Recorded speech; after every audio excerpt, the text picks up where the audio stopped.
সবাই কেমন আছো? আশা করি সবাই খুব ভালো আছো। আমিও বিন্দাস বিন্দাস মানে বিন্দাস আছি। অনেক দিন পরে এলাম, অনেক দিন মানে অনেক দিনেই পরে এলাম। হ্যাঁ, তো বহুদিন ভিডিও করি না। তো অনেকেই তোমরা বলছো দিদি আসছো না কেন, তোমাদের কথা দিয়েও আমি কথা রাখতে পারছি না। চেষ্টা করছি ভিডিও দেওয়ার, কিন্তু দিতে পারছি না। আর আজকের ভিডিওটা আমার ইচ্ছাকৃত নয়, অনিচ্ছাকৃতই করা ভিডিওটা। তো আজ দুদিন ধরেই আমার কাছে কিছু আসছে, আমার পরিচিত মানুষ এই চ্যানেলের মারফতেই, সোশ্যাল মিডিয়া থেকেই পরিচয়। মানে আমাকে সামনাসামনি পরিচয় না, চ্যানেল থেকেই তারা আমাকে চেনে। তারা আমাকে দেখে বলছে তুমি প্রতিবাদ মহলের পিমনি। বলছি হ্যাঁ। বলছি কিছু কথা আছে তোমাকে বলার। আমি যে কী কথা বলো?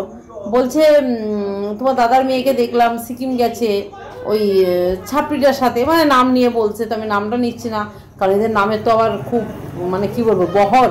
এদের নামে তো আবার খুব বহর না, এদের নাম নেওয়া মানে কি বলবো ভীষণ অন্যায় কিছু হয়ে যায় এদের নাম নিলে। মানে ওদের তো অন্যায়ময় এরা নিজেরাই না, ওর জন্যই এরা কি করবে, ওই যে শাক দিয়ে মাছ ঢাকা ধামা চাপা দেওয়াটা এদের জীবনের প্রত্যেকটা মানুষের কথাই বলছি লক্ষ্য।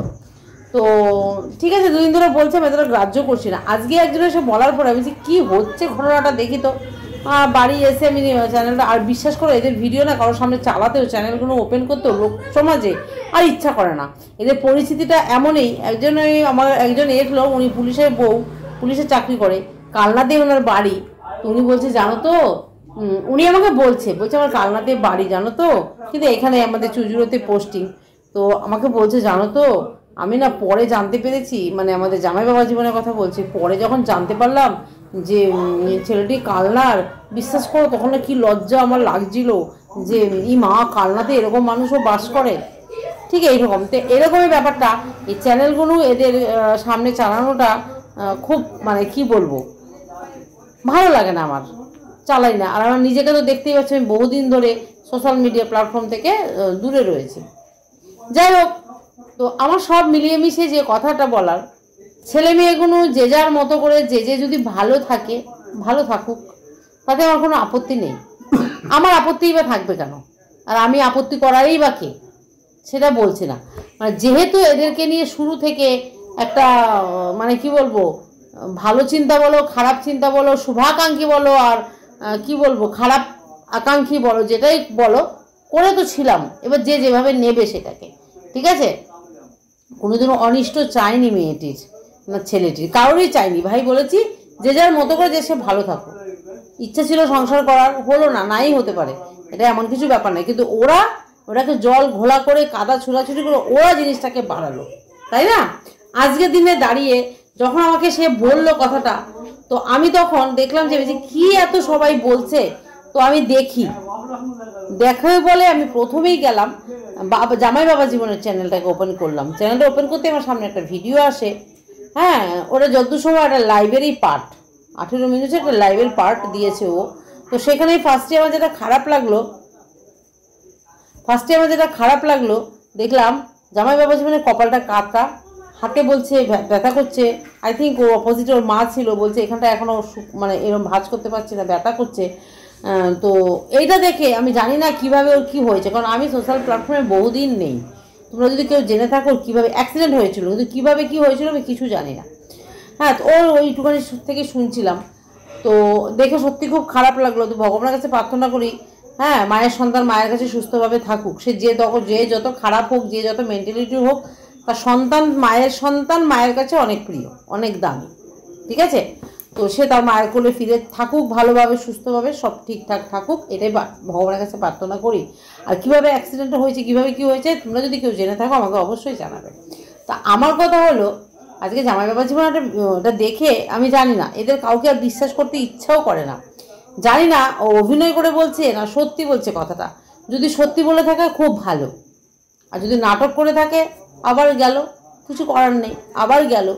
ও একটা কথা বলছে, সোশ্যাল মিডিয়ার প্ল্যাটফর্মে এসে আমার লাইফটা হেল হয়ে গেছে, আমার শেষ লাইফটা, সোশ্যাল মিডিয়া লাইফটাকে শেষ করে দিল। না, এই সোশ্যাল মিডিয়া তোর লাইফটা শেষ করে দেয়নি, তার জন্য দায়ী তোরা।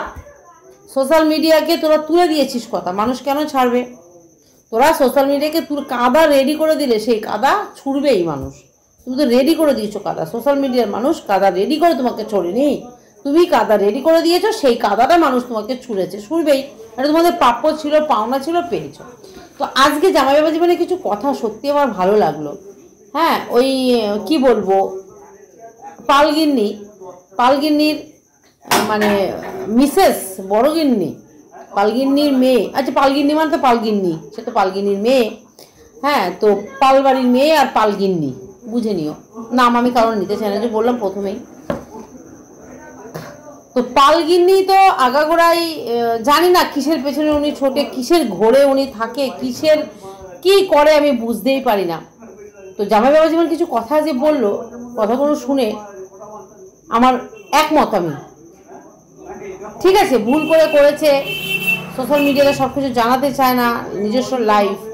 আজকে যখন সে বলছে এসে যে আমি ডেট পড়েছে ডিভোর্সের, সমস্ত হয়ে গেছে, সইও হয়ে গেছে, শুধু একটা মুখে কিছু বলা টলা জায়গায়, ভাই এই পর্যায়ে যায়নি, অত কিছু বুঝি না, অত কিছু জানি না।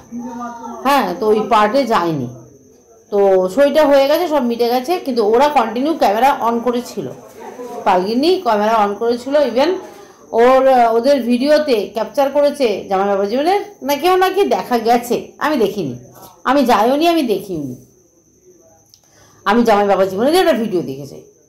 আর কিছুদিন ধরে আসছিল পালগিন্নি তার মেয়ের শর্ট ভিডিও দিচ্ছিল, ওই যে মেয়ের অর্ধ এদিকে বেস্ট দেখা, অর্ধ থাই দেখা, এই যে পয়েন্ট দেখা, এগুলো ওদের হ্যাবিট, এগুলো না দেখালে ওদের ভালো লাগে না। জানি না ভাই কীরকম বাবা মা, হ্যাঁ কী কালচার, সে তো ভাই হয়েই গেছে, সে তো ঘেটে সব। ওই যে কথা আছে, পরের ছেলে পরমানন্দ, যত উচ্ছন্নে যায় তত আনন্দ, কিন্তু জিনিসটা করতে পারি না। ছেলে মেয়েগুলোকে দেখলে খারাপ লাগে, তো যত উচ্ছন্নে যায় তত আনন্দটা করতে পারি না। মানুষ তো মানসিকতা আছে, মানে কি বলবো, এই যার জন্য পারি না। তো আমার কথা হলো, তুমি সমস্ত সব কিছুই ওর চ্যানেলে, হ্যাঁ পালগিনির মেয়ের চ্যানেলে জানা ভিডিও আছে, তার মেয়েকে নিয়ে তার চ্যানেলে, তার মেয়ে ছাড়া দিতেই পারে, একটু রেখে দে, যেটা আপত্তিকর রয়েছে সেটা দিস না। পয়সার এত দরকার এদের আর শুধরাবে না, এত কাল ধরে এত কিছু বলে এত চেঁচা দিয়ে যখন শুধরায়নি, এরা শুধরাবে না। এরা এখন নতুন করে আবার একটা ঝড় তোলার চেষ্টা করছে সোশ্যাল মিডিয়াতে, ভালো কথা তুলতে থাক। তো আমার কথা হলো, জামাই বাবা জীবন যে কথাগুলো আজকে বলেছে, খুব বাস্তব খাঁটি কথা বলেছে, যে আমি চাই না, যা হয়ে গেছে বুঝতাম না, কিংবা বুঝে কিংবা না বুঝে ভিউজ আসছিল, শিকার গেছে, ভিউজ আসছিল, রেভিনিউ ইনকাম করছিলাম, দিচ্ছিলাম, কিন্তু এখন আমার মনে হচ্ছে যে না, পার্সোনাল লাইফটাকে পার্সোনাল জায়গায় রাখাটাই উচিত।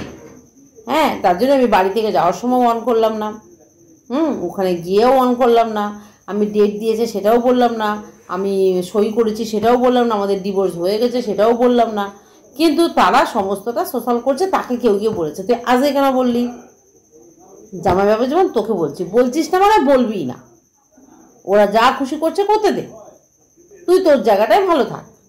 ওই যে একটা কথা আছে না, যে আমার বউ যে চুরি করে খেয়েছে, আমি কি কাউকে বলেছি? তার মানে কি, ওই কথার মধ্যেই তো রয়েছে, বউ চুরি করে খেয়েছে বলেই তো দিল, আবার কাউকে বলেছি কি? তো তুইও তাই, তুই কিন্তু ওর মধ্যে সব বলে দিলি। হ্যাঁ, আমার সাথে ওই মেয়ের সাথে কথা হয়েছে, নাম ধরে বলছি, ওর সাথে কথা হয়েছে, দুদিন আগে চ্যাটিং হয়েছে, আমি কি কাউকে বলেছি?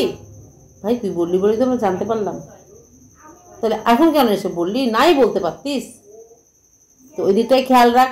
আর ওই যে সিকিম যাওয়া টাওয়ার ব্যাপারটা নিয়ে আমাকে অনেকেই বলছে, ভাই সেটা তাদের পার্সোনাল ব্যাপার। আমার তো মনে হয় যদি না ঘাটাঘাটি করে, না নোংরামি করে, এই কদিন আগে একটা ছেলে আসছিল বাড়িতে, তার সাথে ওনাকে বিয়ে, সেটা আমি কারো মারফতে জানতে পারলাম, কারণ আমি তো সোশ্যাল মিডিয়াতে একদম অ্যাক্টিভ নেই, আমি কিছু জানতেও পারি না, কারো মারফতে, তারা দেখে ভিডিওতে, আরও মারফতে আমি জানতে পারলাম। তো আমার কথাটা হলো, এই যে ব্যাপারটা ঘটছে, হ্যাঁ এটা যদি তোমরা সোশ্যাল নাই করলেই পারতে, তারপরেও করেছো, কিন্তু করেও তোমাদের লজ্জা ঘৃণা তো নেই। তোমরা এইটাকেই দুদিন পরে কন্ট্রোভার্সি করবে, মানে এদের তো লজ্জা না, ওই ছাপড়িটাকে বলবো কি, ওই ছাপড়িটারও নেই। এত মানে অপমান, এত তিরস্কার, এত কটু কথা বলার পরেও এরা এই মানে কি বলবো, ওই জায়গাটাই, গন্ধ জায়গাটাই এসে শোকে। এদের গন্ধে বাস, গন্ধে জন্ম, গন্ধেই সব কিছু এদের। ঠিক আছে, তো চলো বন্ধুরা, আমার বাড়িতে ওয়াইফাই নেই, ভিডিওটা আমি লং করতে পারলাম না। তো আমি কথাগুলো কি ভুল বলেছি? তোরা যদি করবি, সুস্থভাবে থাকবি, এটা নিয়ে এসে আবার টাকা ইনকাম করার জন্য কন্ট্রোভার্সি শুরু করবি না, করবি তো বটেই, তোদেরকে বিশ্বাস আর কোনোভাবে করা যায় না। দুদিন পরে বসতেই হবে, বসবি, কারণ চ্যানেল গ্রো করা তোদের উদ্দেশ্য। এখন টোপ দিচ্ছিস, চারা মাছ ধরছিস, তারপরে রাবক বল ধরবি, তোদের এটা হলো উদ্দেশ্য জীবনে, তোর এটা করতেই থাকবি। তো চলো বন্ধুরা, আমি কি ভুল বললাম? ভিডিওটা অনেক বড় হয়েছে। আমার বাড়িতে বলো না, আমি পুরো সব ওয়াইফাই থাকলে ইচ্ছা করবে আমি সব বন্ধ, আমরা শুরু থেকে করি, আমরা গোড়া থেকে কাটি, আমরা ওই দেখিয়ে দেখিয়ে কোনো কিছু করি না, ঠিক আছে? আমার পুরো ওয়াইফাই কানেকশানেই কাটা, যে আমি এটা বেশি বড় করলে আমি ভিডিওটা আপলোড করতে পারবো না। তো চলো, সবাই ভালো থেকো, সুস্থ থেকো, টাটা। দেখা হবে অবশ্যই নেক্সট ভিডিওতে যদি ইচ্ছা হয়। আর তোমরা অবশ্যই আমাকে কমেন্ট করবে যে কথাগুলোকে আমি ভুল বললাম না সঠিক বললাম, ঠিক আছে? তো চলো, সবাই ভালো থেকো, সুস্থ থেকো, টাটা।